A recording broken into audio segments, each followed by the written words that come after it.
going to swimming in the lake. Look at the beautiful sunset. It's so good. Now I'm going to swimming. Swimming. Mga katropa, napakaganda.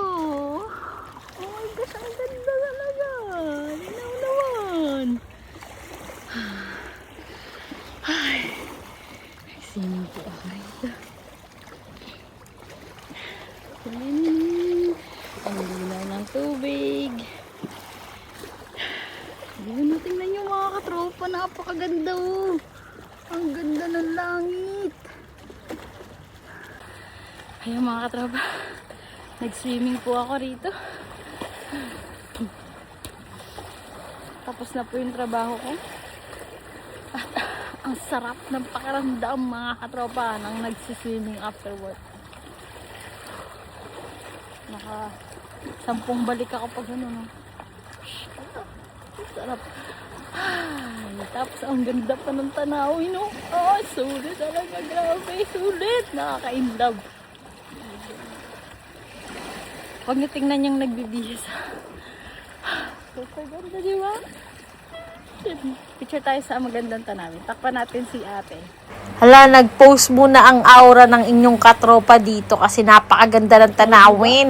Magandang buhay! Ayan na po, pinlex ko na po sa inyo ang napakagandang tanawin malapit dito po sa lake namin at may nakita pa akong Pag nakakakita airplane, nga pala ako ng airplane, namimiss ko mag-travel o namimiss kong umuwi sa Pilipinas. Dito nga po pala ako madalas nagtatambay at madalas nagsiswimming. At ito rin yung pinakapaborito kong part, banda, sa may malapit sa lugar namin. Itong place na to, yung lake na nakikita nyo na yan. Kasi alam nyo ba kung bakit? Nakikita kasi yung kabilang side at saka yung mga bundok. Magandang tingnan, maaliwalas. Nakakagaan ng pakiramdam, nakaka-relax, nakakaisip ka ng magagandang bagay, nakaka-thankful, nakaka-grateful. Tapos pag nakikita mo yung tubig, parang sinasabi sa'yo ng tubig, you're the best! You're the best among the best. Wow, di ba? Alam po ang short story sa inyo. Ibabahagi ko lang po papaano po ba ako natutong mag-swimming. Kasi before po hindi po talaga ako marunong mag-swimming. Grabe, takot na takot ako sa malalim na tubig. Grabe, ang kaba ko nun. Kung alam nyo lang, mga katropa. Basta pag hindi ko na nakakapa yung ilalim, grabe, takot na takot ako. Takot na takot talaga ako lumangoy. Pero naiinggit ako sa mga swimmer. Kaya naman, inaral ko talaga 30 years old ako nung natuto kong mag-swimming. Grabe, 30 years old ako. Saka lang ako natuto mag-swimming, no? Di ko akalain, nakala ko hindi na ako matututo mag-swimming kasi takot talaga ako. At na-encourage din ako ng aking mga sponsor. Kasi yung mga sponsor ko nun sa Dubai, yung mga boss ko, ay pamilya sila ng mga swimmer. So, pag dinadala ko yung mga bata sa mga lesson nila, sa mga training nila, activities about swimming, nakikinig ako pag dun sa coach nila. Tapos pag uwi ko ng bahay, dinidemo ko sa sarili ko kasi dun sa bahay namin may malaking swimming pool. Araw-araw ako nagpa-practice nun. Walang pagitan. Pagkatapos ko ng trabaho ko, talagang pupunta ako sa swimming pool. Araw-araw. Hanggang sa natuto ko, naalala ko pa nga nun. Bago ako natuto, munti ka na ako mahulog. Wala pa namang katao-tao sa kapaligiran. Ang dilim-dilim pa naman kahit gabi. Lumalangoy talaga ako. Pinagpupursigihan ko talaga ko nun bago ako natuto. Munti ka na ako malunod. Nagpa-practice ako mag-isa. Kasi napadpad na ako sa malalim na swimming pool. Nagpanik ako kasi hindi ko na nakakapa yung ilalim. Mabuti na lang naalala ko, may hawak pala akong yung noodles na ginagamit sa pagpapractice kapag bago ka palang nag-aaral mag-swimming. Ayun, naalala ko, kumapit ako, inano ko yung, pinadyak-padyak ko yung paa ko, tapos nagbubbles ako, sinubukan ko, dun ko na-realize na kaya ko na palang mag-swim. Ayun yung unang nalaman ko na kaya ko na palang lumangoy. Pero hindi pa rin build yung self-confidence ko. May takot pa rin ako sa mga malalalim. Tapos yung pangalawang nalalaman ko na marunong na talaga akong lumangoy, nung nag-boating kami ng aking mga sponsor nun sa Dubai, yung mga bossing ko. Nag-boating kami sa gitna ng karagatan. Talagang gitnang-gitna kami ng karagatan kasi birthday na ng boss ko, ng madam ko nun. Tapos, sila lahat nagsisitalunan sa dagat. Tapos ako na lang naiwan sa barko. Tapos nakatingin lang ako sa kanila kasi may takot pa ako, napakalalim kaya ng dagat. Kaya hindi ako lumalangoy, nakatayo lang ako, nanonood lang ako sa kanila. Tapos hindi ko alam, yung boss ko na lalaki na tinulak niya ako, nasa likod ko siya, bigla niya akong tinulak. Sabi ko, sumigaw pa nga ako nun eh. Sabi ko, sir, no. Tinulak niya talaga ako. Sobrang kabado ako nun. Tapos, nung nabagsak ako sa tubig, dun ko na-realize na talagang nawala yung takot ko lahat. Grabe mga katropa. Kaya ko na palang lumangoy. Marunong na pala akong lumangoy.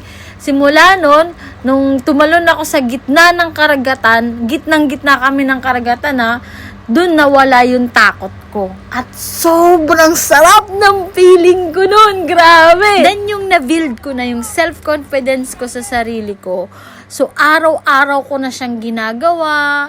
Walang araw na hindi ko ginagawa basta after ng work ko. Sometimes, nagpapahinga naman ako mga katropa. Lalo na kapag free time ko, gusto ko nagbababad ako mag-swimming palagi. 5 hours, 4 hours, pinakamahaba ko na yung 5 hours.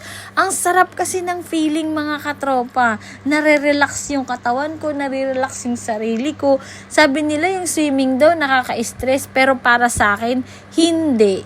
Ang sarap kaya ng alam feeling. Nyo ba, ang pagsiswimming ay isang mahusay na exercise na nagbibigay ng buong lakas at tibay sa ating katawan. Pinapalakas nito ang ating puso at ang ating baga nang walang bigat sa mga buto-buto at kasukasuan. Para maramdaman nyo yung magaan na feeling pagkatapos nyo mag-swimming, subukan nyo, ang sarap kaya sa nakakatulong din ito sa pagbawas ng timbang at pagpapaganda ng sirkulasyon ng ating dugo. Kung malakas kayong kumain, mabiburn agad yung mga kinain nyo, mailalabas nyo agad siya. Katulad ko, malakas akong kumain, hindi ako diet. Pero, hindi naman ako kumakain ng mga healthy food naman yung kinakain ko. Minsan lang, pag nagpo-food trip, kumakain ako ng mga pasaway food. Alam nyo ba mga katropa, ang pagsiswimming ay pinapalakas ang ating puso para mas maging malusog siya at healthy. At pinapataas po niya ang daloy ng oxygen sa ating buong katawan. Di ba pag nagsiswimming po tayo, nakakapos po tayo ng hininga? Sa una lang po yun. Pero kapag palagi nyo pong ginagawa ang pagsiswimming, na-enhance po yung oxygen natin sa baga, sa puso. Humahaba po siya. Una, 5 seconds lang, nagiging 10 seconds, nagiging 50, nagiging 20, minsan 30 seconds na. Kasi humahaba yung oxygen mo. Kaya yung ibang mangingisda, yung ibang swimmer, kayang lumangoy ng nasa ilalim lang, yung hindi na umaangat. Tsaka alam nyo ba mga katropa, nakakabawas din to ng stress at pagkabalisa, or kung meron kang anxiety or nalulungkot ka, mag-swimming ka lang mga katropa. Tapos, nagbibigay din to ng magandang tulog sa gabi. Tapos, paggising mo, kinabukasan, ang ganda ng mood mo. Tapos, ang gaan ng feeling mo. Kaya, gustong-gusto ko talaga mag-swimming. Hindi ko na talaga to. Ito na talagang favorite ko talagang sport. Anong lesson sa story ko mga katropa? Para sa akin confidence comes from what you do in practice. If you every single day, you won't do it. But if you think you can, you will do it. Just believe yourself. Trust yourself. No matter how slow you go, you are still practicing. Every single day, you didn't give up. And suddenly, you recognize yourself na marunong ka na palang lumangoy. Grabe ang haba ng English ko Sinulat ko yan mga katropa para sa inyo. Uwi na ako mga katropa kasi madilim na ang langit. Tapos na akong mag-swimming sa balong malalim. I mean sa lake. So mukhang paulan siya mga katropa kasi tingnan nyo yung langit. Ayan diba nag-iipon ng tubig. So tingnan mo dun grabe ang ganda ng cellphone ko. Grabe. Kitang kita ang linaw. Buti naman at uulan kasi sobrang init maghapon. At pero napreskohan na ako sa lake kasi nag-swimming ako, sarap sa pakiramdam.